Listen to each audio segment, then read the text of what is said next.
Hello everyone, welcome to another episode of Sticks Talks, Women in Tech Edition. Please welcome Eva Benn. She is a CISSP, CCSP, and many other cybersecurity certifications. She is the Senior Security PM Manager in Microsoft, focusing on offensive security. Welcome, Eva. Hi, Dean. Thank you so much for having me. I'm excited to be here and chat with you today.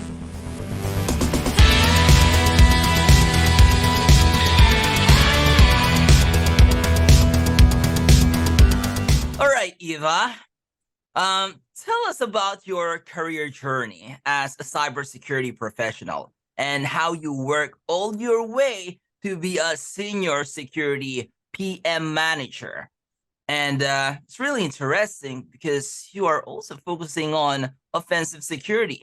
Not too many women is really working in this space. So please share. Absolutely. So unlike popular belief, I actually come from a very non-traditional background. My journey to security and to offensive security was far from linear. I actually grew up in Bulgaria where technology was a luxury. And as a woman, I was raised to believe that careers in tech and in security are just for men. So I never really had many women to emulate and to see myself as a successful woman in security. And then I came to the US pursuing a degree in marketing. And I was really passionate about marketing. This was something that was really dear to my heart. But then I was inspired about the security landscape at a tech event. And for the first time, really, I realized, oh my gosh, this is a really interesting space where I can make a really big impact. And part of it was being at the right time and the right place. The other part of it was just being bold. I decided to challenge myself and see, hey, what if I can have a successful career as a woman in tech and in cybersecurity? So I decided to change my education path and my career path. I was lucky enough to get a job at one of the top big four consulting companies focusing on cybersecurity right out of college. And so that was KPMG. From there, I quickly rose as a top performer, and the career in consulting really kickstarted my my journey in security because I had the opportunity to really accelerate my growth by working on global scale cybersecurity projects across many different domains, including risk, including compliance, including ethical hacking and offensive security, application security, and more. And through there, I just naturally grew really fast in that world. I actually won multiple awards, including national awards for my achievements. And then I got an opportunity at Microsoft that enabled me to grow into even more cybersecurity domains, including the identity, security engineering, and later dive deeper into offensive security.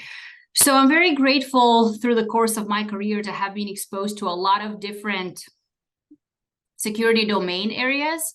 And the reason why I'm hyper focusing on this is because I want to emphasize that you don't have to necessarily stick to one thing, and you don't have to come from a computer science background, or you don't have to have been a hacker or played with computers all of your life to have a successful career in cybersecurity. So yeah, that's a little bit about my journey. All right, cool. So your background or your original background is not really tech. Like from marketing, you moved to IT, specifically cybersecurity, and that is very rare. Exactly. And the point of emphasis that I want to make sure that people can take away from this is that really, no matter what your background is, you can be successful in cybersecurity.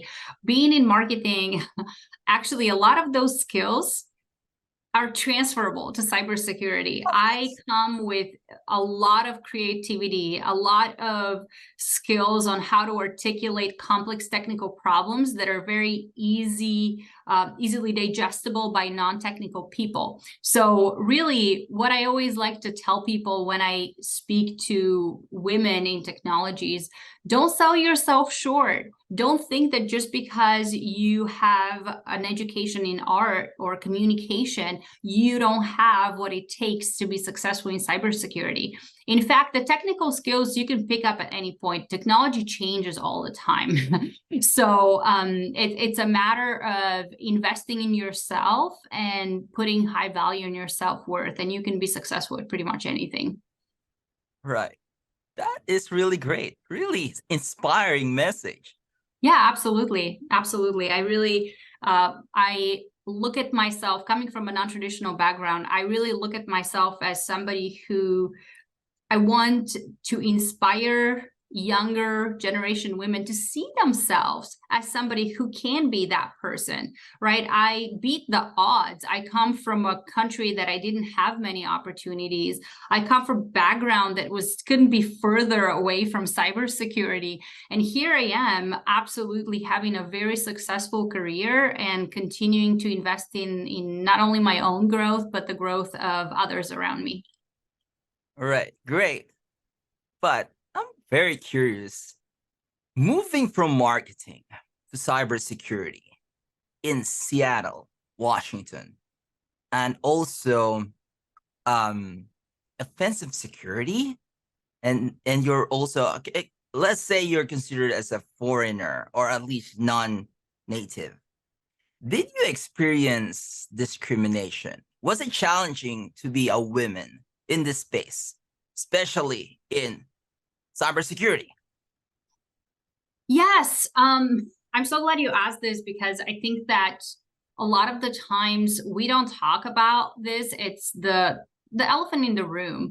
But throughout my career, I have most definitely been outnumbered. I've been usually either the only woman in the room or one of a handful of women in the room. And my strategy of dealing with this through the years, especially earlier in my career, was to try to act and dress like a man. I used to try to blend in as much as I can and hide my femininity, because I felt like this is the only way for my voice to be heard. And there was definitely a lot of an imposter syndrome there. And I realized when I became more mature and a little bit older is that I am trying to actually mute the best part of myself, the best part of my identity. And this is the message that I want to send to women out there.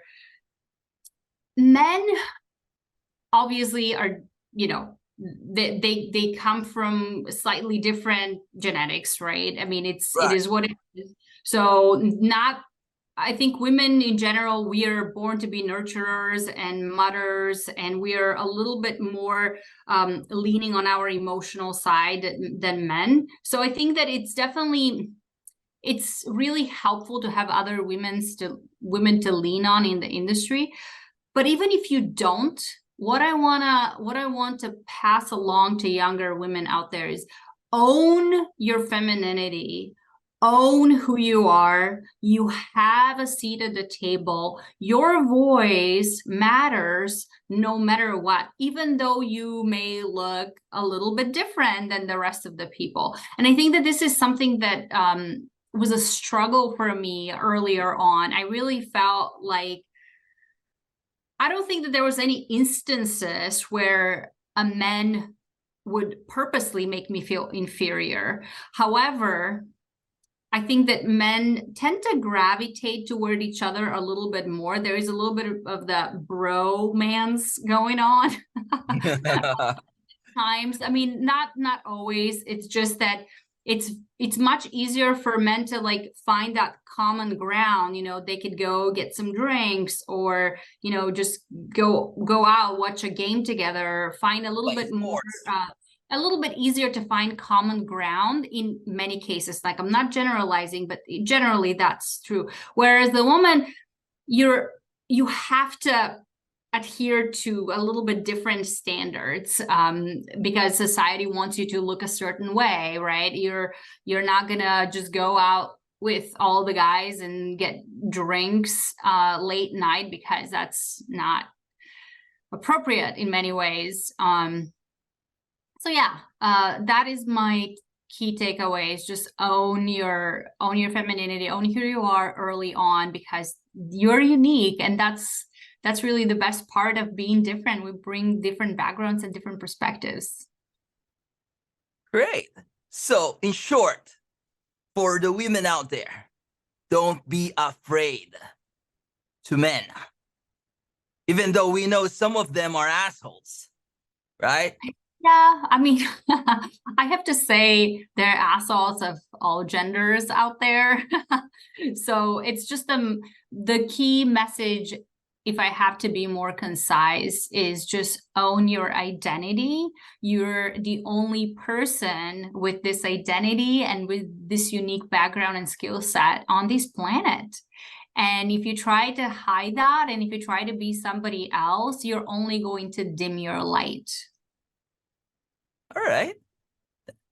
That's really interesting. Yeah, I agree with you. All right, let's go to the second question. Now, people are curious, and even myself, certifications.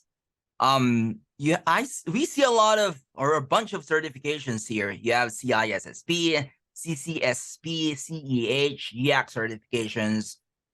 Are you currently preparing for more certifications? And if you are, what certifications are you preparing or planning to take soon? So since you are into offensive security, are you gonna take OSCP?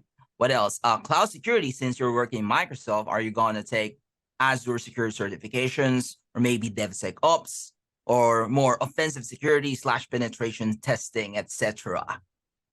Yeah, well, this is a loaded question, because I think I'm addicted to learning. I think this is part of what makes you successful in this field, is the ongoing learning.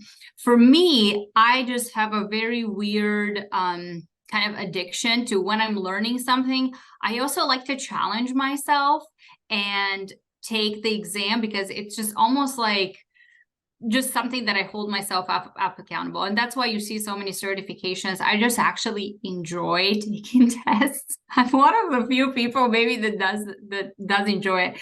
I think that I just concluded my GIAC, GCIH certified, GIAC certified incident handler. I've really been enjoying the GIAC certifications, because they're very hands-on, they're technical, and they're very applicable to the real world. Not to say that some of the other ones are not, but GIAC are really, to me so far, the best out there.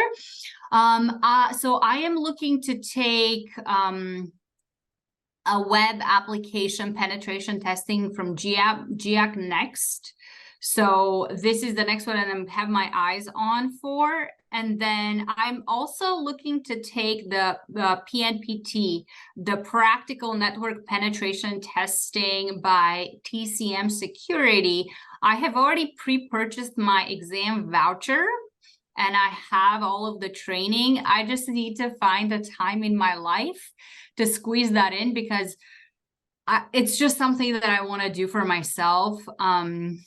Nobody's kind of asking me to do it. I'm still going to be successful at my job regardless, but it's just, I really respect TCM Security for their vision and philosophy. They're really making quality training very accessible for people. Like GIAC trainings are pretty pricey. So if people are out there and they're looking to learn, I think TCM Security does have really good training, and I just want to support them, and that's why I'm after that training. But other than that, also, I just want to mention Udemy is a really good resource. There's so many high quality instructors and trainings there. You don't have to break the bank to actually get good security training. The good thing about today's world is that we are in the information era, where you can get a lot of quality hands-on training